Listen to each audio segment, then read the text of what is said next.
एक दो तथ्य रखना चाहता हूं। जैसे तस्लीम रहमानी साहब ने कहा अंग्रेज किसको क्या दे रहे थे।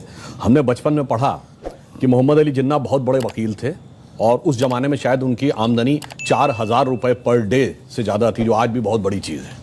और मोतीलाल नेहरू उससे भी बड़े वकील थे। मैं पूछना चाहता हूं, ये उस जमाने में हजारों रुपए पर डे की आमदनी के लिए पेमेंट कौन करता था? किसी हिंदुस्तानी का मुकदमा लड़ रहे थे क्या? भारत तो बहुत गरीब था, हम तो अकाल और भूखमरी से झेल रहे थे। पेमेंट कौन कर रहा था? अंग्रेजों के मुकदमे लड़ रहे थे ना, इसीलिए तो। और मैं यह भी बताना चाहता हूं, जिसमें अशफाक उल्ला खां, राम प्रसाद बिस्मिल, चंद्रशेखर आजाद, काकोरी कांड, जो लखनऊ के पास ब्रिटिश सरकार का खजाना क्रांतिकारियों ने लूट लिया था, ब्रिटिश सरकार का वकील कौन था? JN मुल्ला, जगत नारायण मुल्ला, कांग्रेस के नेता खड़े थे ब्रिटिश सरकार की तरफ से कि इनको फीस कौन दे रहा था? उनको सरकारी वकील थे ना, तो सरकार से ही तो फीस ले रहे होंगे। अब मैं एक दो फैक्चुअल बात कहता हूं, वो तो विषय अभी सावरकर जी का माहुरकर जी बताएंगे। मैं एक बात कोट करता हूं, बहुत बड़े एक साहित्यकार हुए VS नायपॉल, जिनको 2003 में नोबेल पुरस्कार मिला है अपनी किताब एमंग द बिलीवर्स के लिए। उन्होंने बहुत पहले एक किताब लिखी, इंडिया द वुंडेड सिविलाइजेशन। उन्होंने कहा भारत दुनिया का एक विचित्र देश है, एकमात्र देश है जहां राष्ट्रवाद को बढ़ाने वाला नहीं, राष्ट्रवाद को कमजोर करने वाला इतिहास पढ़ाया जाता है। नंबर 2, उन्होंने कहा ये एकमात्र देश है जो अपने लिखे इतिहास को ऑथेंटिक नहीं मानता, दूसरों के लिखे इतिहास को ऑथेंटिक मानता। उन्होंने कहा ब्रिटेन में जाइए, कोई ब्रिटिश, फ्रेंच या जर्मन के लिखे इतिहास को नहीं मानता, कोई जर्मन, इटालियन या स्पेनिश के लिखे इतिहास को नहीं मानता। कहा उससे भी बड़ा आश्चर्य यह है कि ये विदेशियों के लिखे इतिहास को ही प्रामाणिक नहीं मानता है, जिन्होंने इस पे हुकूमत की, जो इसके दुश्मन थे, उन दुश्मनों के लिखे हुए इतिहास को प्रामाणिक मानता है। कहता इससे बड़ा दुर्भाग्य किसी देश का नहीं हो सकता। अब मैं बताता हूं उसमें हुआ क्या। एक और उदाहरण बता रहा हूं। सारे एक सवाल ये है, क्या सिलेक्टिवली भारतीय हीरो को दबाया गया? हाँ, मैं उसके 2 उदाहरण फैक्ट बता रहा हूं। मैं दर्शकों से कह रहा हूं, जाइए चेक करिए।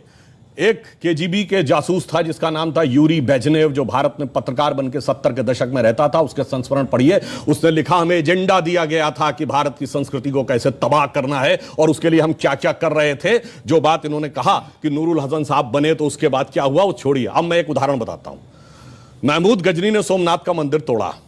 जवाहरलाल नेहरू ने डिस्कवरी ऑफ इंडिया में पेज नंबर 235 पे यह लिखा कि वो तो एक योद्धा था, उसका धर्म से कोई लेना देना नहीं था, उसने जो लूटपाट की है वो अपने किंगडम को इनरिच करने के लिए की है। जबकि हकीकत यह है कि खुद महमूद गजनवी के साथ आए हुए उसके राइटर उतबी उसने अपनी किताब तारिकुल यामनी में लिखा है कि जब उसने मंदिर पे कब्जा कर लिया और उसके पास राजा और पुजारी पहुंचे कि ये शिवलिंग मत तोड़िए, इसके लिए हम 1 करोड़ स्वर्ण मुद्राएं देने को तैयार हैं, और उसके सलाहकार गए तो जानते क्या जवाब दिया महमूद गजनी ने? कि मैं तोड़ूंगा जरूर, इसलिए कि कयामत के दिन मैं बुत फरोश के रूप में जाना जाऊं, बुत शिकन के रूप में जाना जाऊं, बुत फरोश के रूप में। यानी नहीं पता पढ़ाई जाती, यानी ट्रेवल, यानी मैं एक बुत फरोश का मतलब हुआ कि जो मूर्तियों के साथ बिजनेस कर रहा हो, उसके लिए नहीं, मूर्ति को तोड़ने। फिल्में हम लोग देखते हैं, युवा पीढ़ी को प्यार मोहब्बत की बातों में बड़ा आनंद आता है। एक लाइन और कह दूं तो, प्यार मोहब्बत की बात हो तो क्या नाम याद आते हैं? शाहजहां, नूरजहां, जोधा अकबर, सलीम अनारकली, शीरी फरहाद, लैला मजनू, यही पढ़ाया गया ना।